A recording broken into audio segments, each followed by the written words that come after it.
NTR Vignan trust ఆధ్వర్యంలో దివంగత మాజీ ముఖ్యమంత్రి నందమూరి తారక రామారావు 96వ జయంతోత్సవం హైదరాబాద్లో ఘనంగా నిర్వహించారు. రవీంద్ర భారతిలో జరిగిన కార్యక్రమంలో తమిళనాడు మాజీ గవర్నర్ రోషయ్య, ప్రభుత్వ సలహాదారు కెవి రమణాచారి పాల్గొన్నారు. ఈ సందర్భంగా ప్రఖ్యాత అస్సామీ రచయిత నగిన్ సైకియాను ఎన్టీఆర్ నేషనల్ లిటరరీ అవార్డుతో ఘనంగా సన్మానించారు. నటుడిగా, రాజకీయ నాయకుడిగా కీర్తి ప్రతిష్టలు ఇనుమడింపజేసిన మహానుభావుడు ఎన్టీఆర్ అని రోషయ్య కొనియాడారు.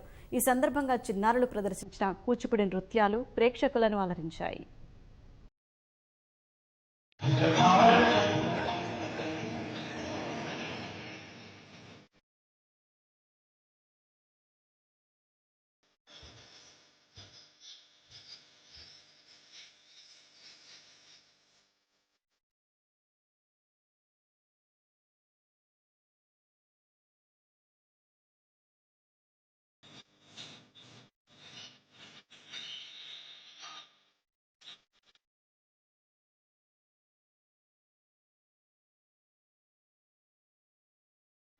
పక్కన పెట్టండి. వారికి పరేశాలి. రామారావు గారు మంచి నటుడు. ఏ పాత్ర ధరించినా ఆ పాత్రకు న్యాయం చేసేవారు.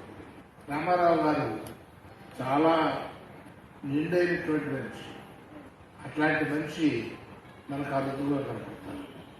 రామారావు గారు నటుడే కాకుండా పాత్రకు తగినటువంటి నటుడు.